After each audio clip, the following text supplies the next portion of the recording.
गुरु की इस बेहद ही खास पेशकश में आप सभी का स्वागत है। मैं हूं स्वाति रायना। आज हमारी जो होली है वो बेहद ही अलग और बेहद खास होने वाली है, क्योंकि हम ऐसी महिलाओं के साथ आज अपना ये स्पेशल शो रख रहे हैं जो कि अपने अपने फील्ड में महारत हासिल कर चुकी हैं। आज हम खास तौर पर महिलाओं के लिए खास मनी मैनेजमेंट के टिप्स भी देंगे।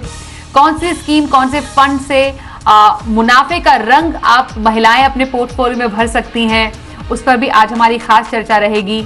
निवेश के 7 रंग, वो भी नारी के संग, ये हमारा खास थीम है आज के खास कार्यक्रम का। हमारे साथ जो खास एक्सपर्ट्स हैं, हमारी जो मेहमान हैं, उनका परिचय करा देते हैं। लेखिका और समीक्षक मोनिका हलन हमारे साथ हैं। साथ ही हमारे साथ आनंद राठी इंश्योरेंस ब्रोकर्स की whole time director Supriya Rathi हैं और बजाज कैपिटल में वेल्थ की सीईओ कामायनी नागर हमारे साथ हैं। मोनिका, सुप्रिया और कामायनी, आप तीनों का बहुत बहुत स्वागत हम करते हैं अपने बेहद ही खास कार्यक्रम में। जैसा मैंने शुरुआत में बोला, निवेश के रंग नारी के संग। इस बार का जो त्योहार है, एक तो होली का त्योहार और महिला दिवस, दोनों एक ही दिन है। और जो रंग भरने का काम होता है इस संसार में, वो नारी से बखूबी शायद ही कोई जानता हो। वो बहुत ही अच्छे ढंग से, बहुत ही खूबसूरती से हर एक जगह रंग भरना बहुत अच्छे से जानती हैं। इसलिए क्या वो अपने निवेश में भी, अपनी वेल्थ प्लानिंग में भी मुनाफे के रंग कुछ इसी तरह भर सकती हैं? कैसे भर सकती हैं, इस पर हमारी आज खास चर्चा रहने वाली है। मोनिका, सबसे पहले आपसे हम जानना चाहते हैं कि जब हम एक महिला के मनी मैनेजमेंट की बात करते हैं, तो अब तक जितनी भी चर्चाएं होती आई हैं वो इसी के इर्द गिर्द रही है कि अभी भी जो बहुत सारे आर्थिक फैसले हैं, अभी भी महिलाएं खुद नहीं ले पा रही हैं, खुद नहीं लेती हैं। और भी बहुत सारे चैलेंजेस हैं जिसकी वजह से वो कई बार पीछे रह जाती हैं। आपकी नज़र में अभी मौजूदा स्थिति, अगर हम मनी मैनेजमेंट की बात करें, तो महिलाओं की कैसी है? स्वाति, ये नई बात नहीं है कि महिलाएं पीछे रह जाती हैं निवेश में। तो यहाँ पे हम एक बात का फ़र्क करेंगे कि घर के खर्च में बहुत निपुण रहती हैं। तो मेरा ये कहना रहता है कि जब तक तो हज़ारों रुपए में है, तब तक तो नारी, महिलाएं बहुत अच्छी तरह संभाल लेती हैं। पर जब निवेश की बात आती है, जब हज़ार लाखों में बदल जाते हैं और लंबे अवस्था के लिए, लंबे समय के लिए जब निवेश की बात आती है और जब लाखों की बात होती है, तो शायद वो थोड़ा पीछे हट जाती है। एक कॉन्फिडेंस की बात है और एक एनवायरनमेंट की बात है जिसमें वो पली बड़ी है। उसमें शायद यही सुना गया है कि जो ये बहुत इम्पॉर्टेंट डिसीजंस हैं वो आदमी ही लेंगे, आपकी काबिलियत नहीं है ये सब करने की। आप अपने घर का खर्च चलाएं, थोड़ा बहुत सोना खरीदें और उसी में खुश रहें। तो स्वाति, एक ना माहौल बनाया जाता है और मेरा तो मानना है कि महिलाओं को जो फैमिली एसेट्स हैं वो शायद ना देने का एक जो एनवायरनमेंट होता है, शायद उसकी वजह से भी ये होता है कि ना ही पता चले कि फैमिली में कितने एसेट्स हैं, उसका क्या शेयर बनना चाहिए लीगली। तो काफ़ी चीज़ें हैं सोशली, इकोनॉमिकली। और एक चीज़ और है कि जब एक घर बनाते हैं और दोनों हस्बैंड वाइफ दोनों ही काम करते हैं घर के बाहर, तो घर के अंदर का जो काम है शायद उसका बोझ बहुत ज़्यादा औरत के ऊपर होता है। तो एक चीज़ जो आदमी बहुत खुशी से ले लेते हैं वो है मनी मैनेजमेंट। और महिला के पास शायद इतना वक्त नहीं है कि वो उसमें भी उसको उसके ऊपर वक्त वो बिताए, तो वो एक चीज़ पूरा उसको हैंड ओवर कर देती है और बाकी काम में लग जाती है। तो ये काफ़ी चीज़ें हैं जिसकी वजह से महिलाएं पीछे रह जाती हैं निवेश में। घर के खर्च चलाने में निपुण हैं, पर इस चीज़ में पीछे रह जाती हैं। बिल्कुल। तो बचत में बिल्कुल महिलाओं का कोई सानी नहीं है, पर बचत को निवेश जब करना है, उसमें अभी भी काफ़ी ज़्यादा हमारे पास, महिलाओं के पास काफ़ी भी अभी ज़्यादा जो दायरा है वो काफी ज्यादा छोटा है, उसको और बढ़ाने की जरूरत है। कामायनी, आपसे मैं समझना चाहती हूँ, आप कई महिलाओं से मिलती है, कई महिलाओं की फाइनेंशियल प्लानिंग आपने की होगी, कई महिलाओं के वेल्थ को आपने मैनेज किया होगा। हमारे पैनल पे जितनी भी महिलाएं हैं वो अपने अपने, जैसे मैंने शुरुआत में बोला, अपने फील्ड की माहिर हैं, महारथी हैं, और हर एक स्टेट से होते हुए वो गुजरी हैं। आपसे मैं समझना चाहती हूँ कि वेल्थ को लेकर महिलाओं में किस तरीके का डर अभी है, और कहां पर सबसे ज्यादा निवेश करना महिलाएं अभी आजकल की स्थिति में ज्यादा बेहतर समझती हैं, और क्या पिछले कुछ समय में, 1-2 साल में, क्योंकि दुनिया में बहुत सी चीजें बदली है पिछले 2 साल में, क्या महिलाओं में भी कुछ बदलाव आया है अपनी मनी मैनेजमेंट को लेकर? जी शुक्रिया स्वाति। हाँ, बहुत सारी चीजें ऐसी हैं जो पिछले 1-2 सालों में, जिन चीजों में बदलाव बहुत साफ तरीके से दिखाई देता है। अगर मैं मोनिका जी की बात से को आगे ले जाऊं, हाँ, महिलाएं कई हद तक अपने फाइनेंशियल डिसीजन खुद नहीं लेना चाहती हैं। मैंने बहुत सारी महिलाओं से, बहुत सारी नारियों से बात करी है पिछले कुछ सालों में, जहां पर उनकी फाइनेंशियल प्लानिंग करने की कोशिश की है। मगर कई बार ये होता है कि भाई आप हमें सब बता दीजिए, मगर फाइनल डिसीजन मेरे पति ही लेंगे। तो ये बहुत बहुत बार नोटिस में आता है कि भाई फाइनेंशियल डिसीजन जब फाइनली लेने की बात आती है, जब आखिरी पड़ाव तक सारी प्लानिंग पहुंच जाती है, तब ये वो कहती हैं कि भाई हम अपने पति से पूछकर बताएंगे। तो मेरे हिसाब से ये जो फाइनल डिसीजन ना लेने की बात है, या किसी चीज से घबराना, इस मेरे ख्याल से जो आपका सवाल था वो ये था कि भाई वो किस चीज से सबसे ज्यादा उनको रोकता है। मेरे ख्याल से सबसे ज्यादा वो उस चीज से घबराती कि भाई अगर मुझसे कोई गलती हो गई या मैंने कोई गलत डिसीजन ले लिया, तो फिर मुझे क्या कुछ सुनना पड़ेगा, या मुझे किस किस को इस चीज का एक्सप्लेनेशन देना पड़ेगा। मेरे ख्याल से सबसे बड़ा हिंड्रेंस उनके लिए यही आता है। सबसे ज्यादा जिस चीज से वो घबराती हैं वो यही है कि भाई कहीं मुझसे गलती ना हो जाए। मगर चाहे वो महिला हो चाहे वो मर्द हो, गलती सबसे हो सकती है, और हमें किसी भी चीज से बिना डरे, और जो हमें सूट करता है, जिस तरीके का प्लान हमें सूट करता है, सबकी जरूरतें अलग अलग होती हैं, सबके गोल्स अलग होते हैं। हम किस तरीके का वेल्थ क्रिएशन चाहते हैं, हमें किस चीज के लिए प्लान करना है, चाहे वो बच्चों की पढ़ाई हो, खुद के लिए हो, शादियां हो, कुछ भी, किसी भी चीज के लिए जो हमारे गोल हैं, जब तक हमारा वो गोल क्लियर है और हमें पता है कि हमें उसके लिए सेव करना है, तो हमें बहुत क्लियर रहना चाहिए कि भाई हम क्या करना चाहते हैं और किस चीज में इन्वेस्ट करना चाहते हैं। कामायनी, आपने बहुत ही इंपॉर्टेंट बात यहाँ पर कही है कि गोल मैनेजमेंट, गोल प्लानिंग बेहद ज्यादा जरूरी है, ना सिर्फ महिलाओं के लिए, किसी के लिए भी बेहद जरूरी है। अब इसमें एक बहुत ही महत्वपूर्ण जो पहलू है वो इंश्योरेंस का आता है।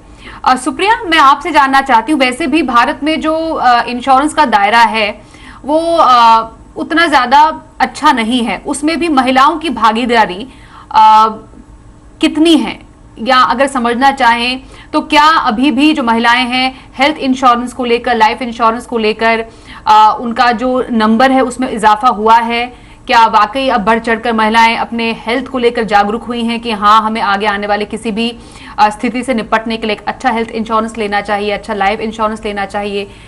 क्या कहते हैं आंकड़े? बहुत ही रेलेवेंट सवाल किया आपने स्वाति। एक्चुअली पिछले 2 साल में हमने देखा है कि हेल्थ इंश्योरेंस की अवेयरनेस काफी बढ़ गई है, महिलाओं में भी और आदमियों में भी, क्योंकि पैंडेमिक से सब जो गुजरे, बहुत ज्यादा मेडिकल इन्फ्लेशन थी, बहुत ज्यादा लोगों को फाइनेंशियल वे से परेशानी हुई जिनके पास हेल्थ इंश्योरेंस नहीं थी। पूरी इंडिया में अगर आप देखें तो हार्डली 37% कवरेज है हेल्थ इंश्योरेंस में, और उसमें अगर आप महिलाओं का, एक्चुअली ऑफिशियल डेटा नहीं है लेकिन काफी सर्वेज बताते हैं कि हार्डली 35 से 45% के बीच महिलाएं कवर हैं। तो बहुत ही कम महिलाओं को हेल्थ इंश्योरेंस के तहत थोड़ी फाइनेंशियल प्रोटेक्शन मिलती है। और अनफॉर्चुनेटली दूसरी बात यह है कि क्योंकि महिलाओं को मैटरनिटी के टाइम हॉस्पिटलाइजेशन की जरूरत पड़ती है।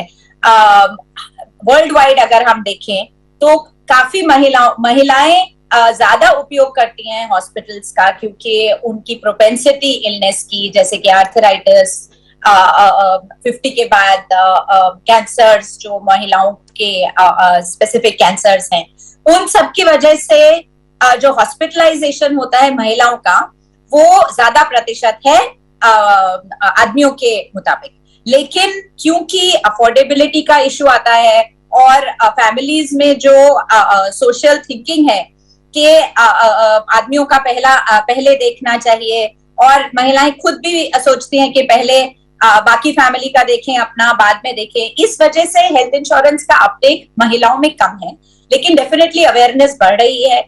लेकिन ये बिल्कुल अनिवार्य है कि सबसे पहले फाइनेंशियल प्लानिंग जब आप करें तो हेल्थ इंश्योरेंस उसका इसेंशियल हिस्सा होना चाहिए।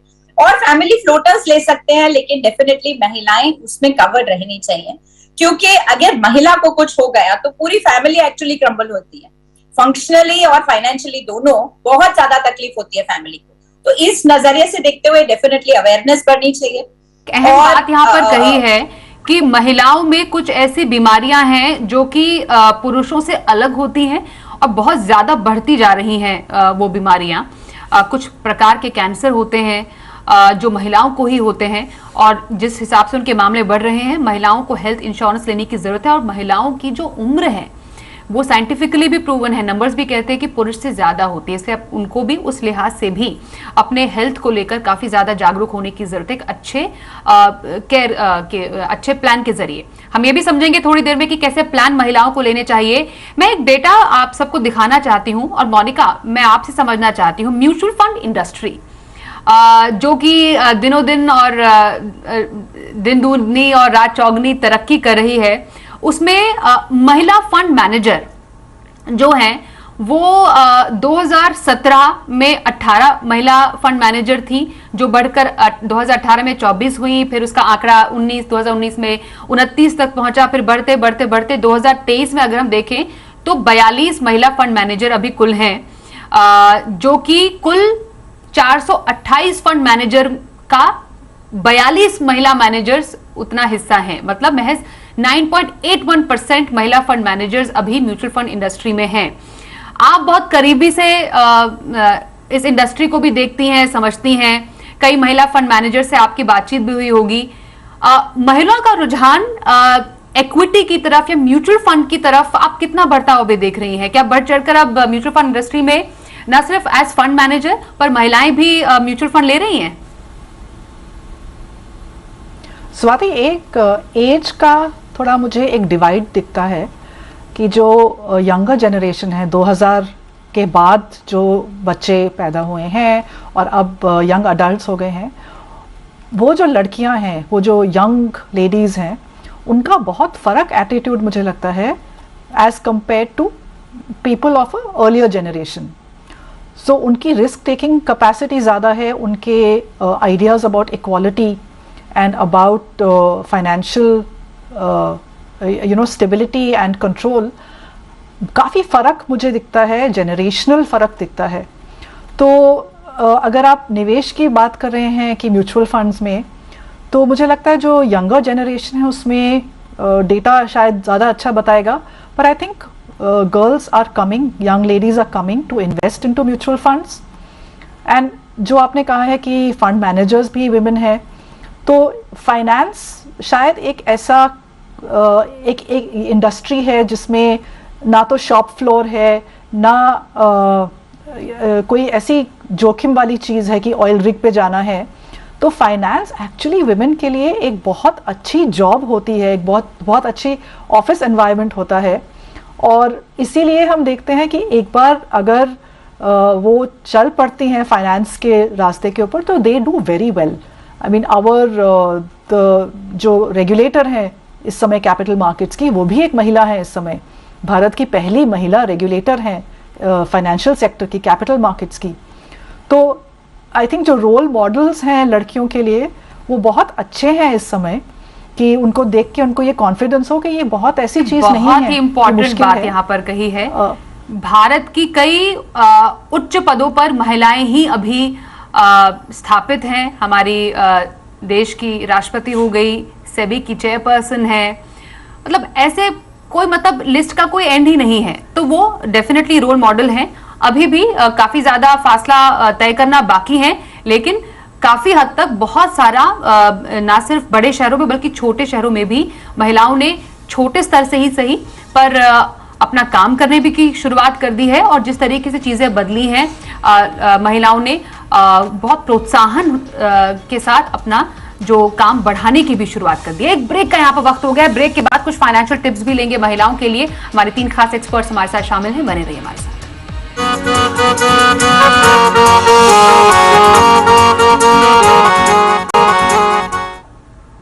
निवेश के रंग नारी के संग हमारी खास पेशकश आप देख रहे हैं, महिलाओं के लिए इंश्योरेंस। सुप्रिया, आपसे मैं जानना चाहती हूं, एक तो स्पेशली हेल्थ इंश्योरेंस कितना महिलाओं को लेना चाहिए, और स्पेशली उसमें भी कौन सी स्पेशल पॉलिसीज हैं, कौन से स्पेशल प्लान्स हैं जिसमें महिलाओं का खास ध्यान रहना चाहिए? स्वाति, मेरा मानना ये है कि महिलाओं को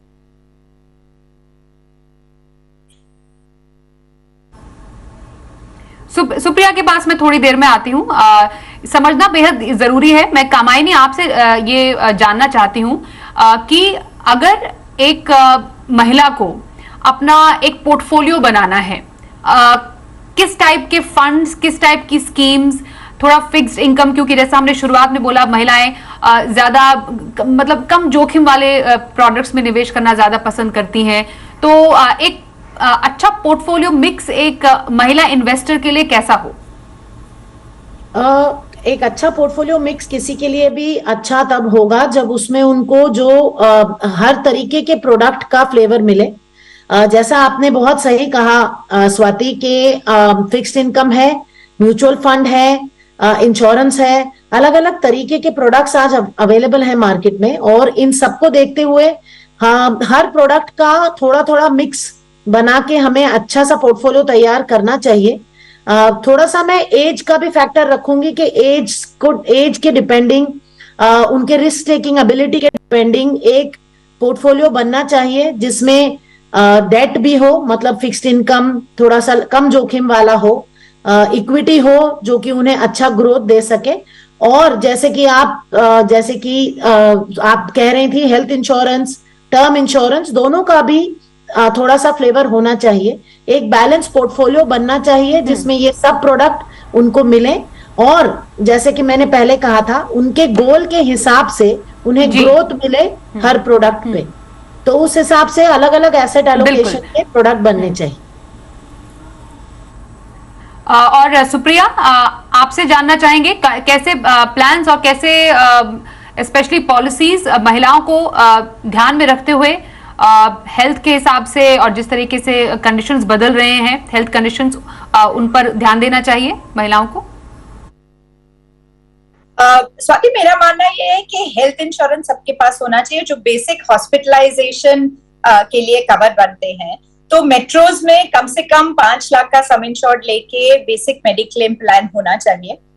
काफी महिलाओं को ये कवरेज मिलती है अपनी कंपनीज की तरफ से, लेकिन जैसे वो कंपनी छोड़ती हैं तो वो बेनिफिट लैप्स हो जाता है। इसलिए पर्सनली अपने फैमिली में ये प्लान हमेशा रखना चाहिए। करीब 5 लाख का इंश्योरेंस होना चाहिए मेट्रोज में, और 3 से 5 लाख का कम से कम होना चाहिए अगर आप नॉन मेट्रोज में रहते हैं, क्योंकि हॉस्पिटलाइजेशन कॉस्ट मिनिमम उतना ही रहता है, और वो मेरा मानना है कि बैलेंस्ड है। उसके ऊपर आपको डेफिनेटली क्रिटिकल इलनेस के भी कवर्स लेने चाहिए, जैसे आपने कहा कि विमेन स्पेसिफिक डिजीजेस के अगेंस्ट, जैसे कि सर्वाइकल कैंसर्स है, ब्रेस्ट कैंसर्स है, और जो विमेन रिलेटेड कैंसर्स हैं, और बाकी सारी इलनेसेस जो एज रिलेटेड हो सकती हैं। बहुत इंपॉर्टेंट है मैटरनिटी कवर्स होने चाहिए जो कि न्यूबॉर्न को भी कवर करें।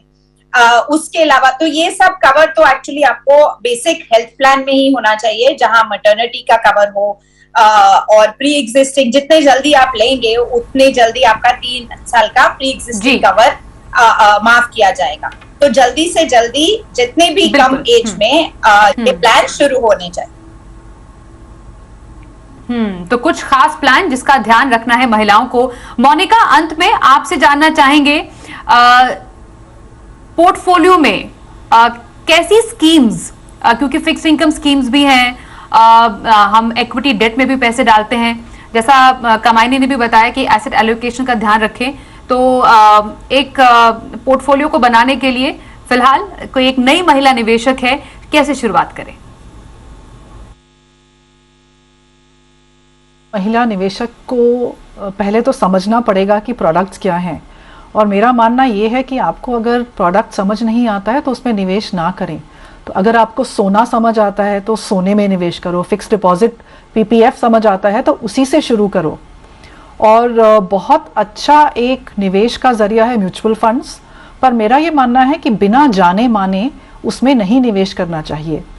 और जहाँ तक लॉन्ग टर्म इन्वेस्टिंग के लिए एक बहुत सिंपल प्रोडक्ट होता है जिसको इंडेक्स फंड कहते हैं, निफ्टी 50 के ऊपर होता है, सेंसेक्स के ऊपर होता है। वो लॉन्ग टर्म 7 to 10 ईयर्स का अगर आप अपना होराइजन लेके चलें तो उसमें फंड मैनेजर रिस्क नहीं होता है, उसके एक्सपेंसेस कम होते हैं। और जैसे इकोनॉमी ग्रो होती है, जैसे भारत का अनुमान है 7%, तो 7% जीडीपी, 5% इन्फ्लेशन, उसका जोड़ मिला के फिर इक्विटी प्रीमियम लगा के तो 14-15% पर एनम का ग्रोथ लॉन्ग टर्म में पर एनम मिलता है। और बहुत आसान तरीका होता है किसी के लिए भी, और जो नहीं जान सकता है डायरेक्ट इक्विटी करना या मैनेज्ड फंड्स चूज करना, उसके लिए बहुत सिंपल सोल्यूशन है स्वाति, कि इसी चीज से शुरू करें, उसको पहले समझें, जब ये समझ आए फिर आप मैनेज्ड फंड्स में शुरू करें अगर आप चाहते हैं तो, पर बिना समझे प्लीज कोई प्रोडक्ट ना खरीदें। बिल्कुल, तो सोच समझकर निवेश करना किसी भी निवेशक के लिए सही होता है, और महिलाओं के लिए भी यही फॉर्मूला सटीक बैठता है। घर का बजट तो बनाती ही है, अब देखिए एक महिला देश का बजट बनाती है, सर्वोच्च पद पर स्थापित है महिला।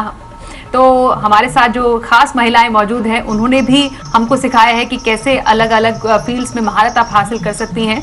तो शुरुआत हो चुकी है और भी आगे जाना है। और हमारे साथ आज खास कार्यक्रम में शामिल होने के लिए मोनिका आपका, सुप्रिया और साथी कमाइनी जी आपका भी बहुत धन्यवाद करते हैं आज हमारे इस होली स्पेशल महिला दिवस एपिसोड में शामिल होने के लिए। तो इस कार्यक्रम में बस इतना ही, वक्त एक ब्रेक का हो गया है। देखते रहिए जी बिजनेस।